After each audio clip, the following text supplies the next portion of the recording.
We continue with sociology A level. Today we go into social identity and change.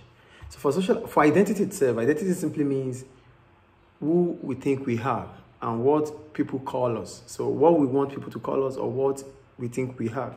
That is what identity is. So we have different types of identity. We have the class identity. So we're going to start with the class identity anyway. So for class, we're talking about ways in which we are being recognized. We are being how they call us. We are being, I need to use a word there, ways in which we are being addressed according to the class and the society. So we'll go anyway. Class identities.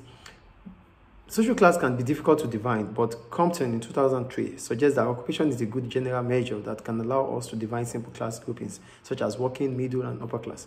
Occupation can also suggest ways in which class identities develop out of different work-related experience.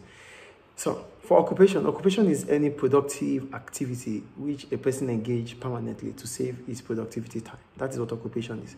And according to Compton, he felt finding a word for class might be difficult, but we can use our job to determine or to decide the kind of group we are according to class in the society. That's according to him. So we're going to start with the working class.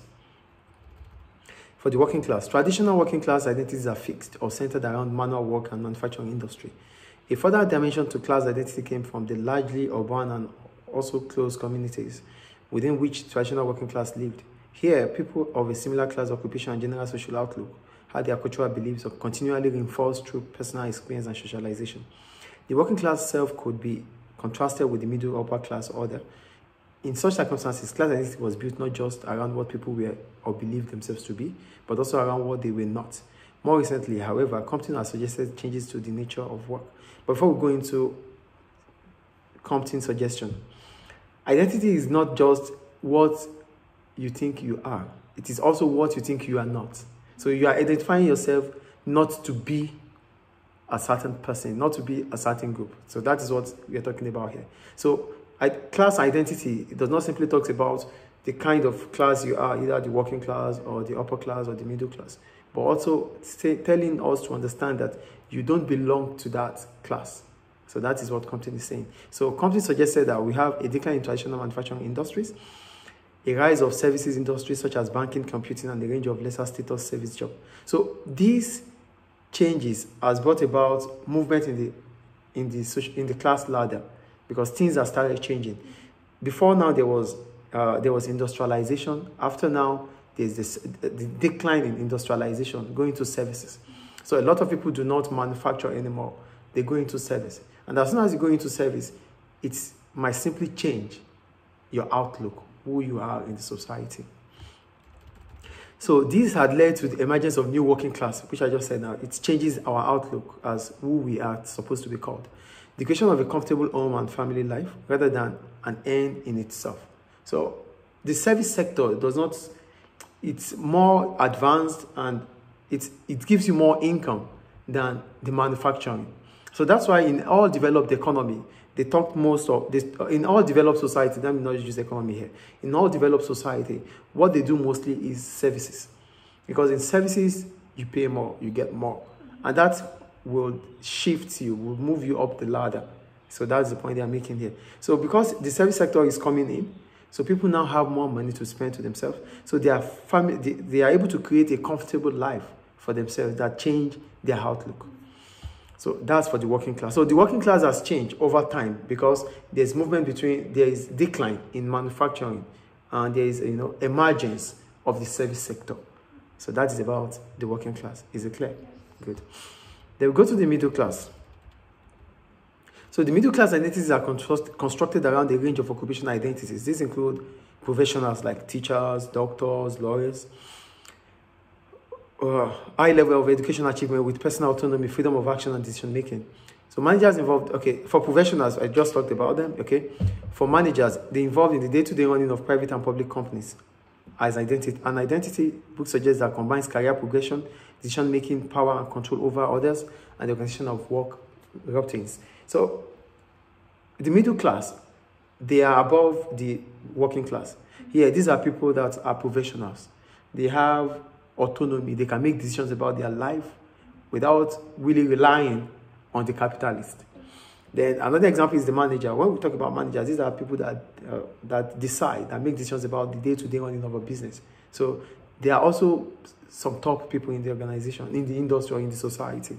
Then we have intellectuals, such as university lecturers who reflect an academic identity dealing with knowledge and information service. So we have the lecturers. They have, like teachers too, they have intellect. So they are still part of the middle class because they showcase skills, they showcase talents, they showcase what they've got by impacting knowledge to students in the society. So they are part of the middle class. The consultants, people that you can always seek advice from, they are also part of the middle class. Routine service workers, such as shop assistants who represent an expanding identity group situated at the bottom of the middle class hierarchy. They may have lower earnings and level of skill than some higher working class occupation, but they qualify as middle class on the basis of their non-manual work. So we have the service workers. They are above the higher working class group because they are part of the middle class based on the fact that they don't do manual work. They are still in the service sector. So everyone in the service sector is considered as a middle class worker, a middle class person in the society. I think the point is clear there. Then now we go to the upper class. Upper class identities are based on two major groupings. The landed aristocracy, which is a relatively small group whose traditional source of power is historic ownership of land. They have a lot of land, yeah, and its political connection to the monarchy, like to the king, the royalty. In the past, this made it the most significant section of the society. Over the course of the 20th century, the economic power and influence of the aristocracy may have declined, but there remains a significant upper class section of society. So we call them the upper class because they have access, and they have access to land, and they are linked to royalty. So though these days we don't really have those things happening, but we still have the ruminants of such situation.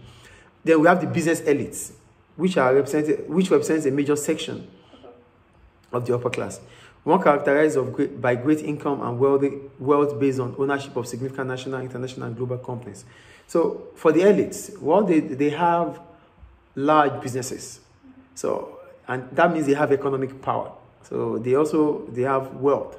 They can buy whatever they need to buy. They can buy land. They can buy property. They own a lot of these things. So they were able to acquire wealth through their intellectuals and the rest.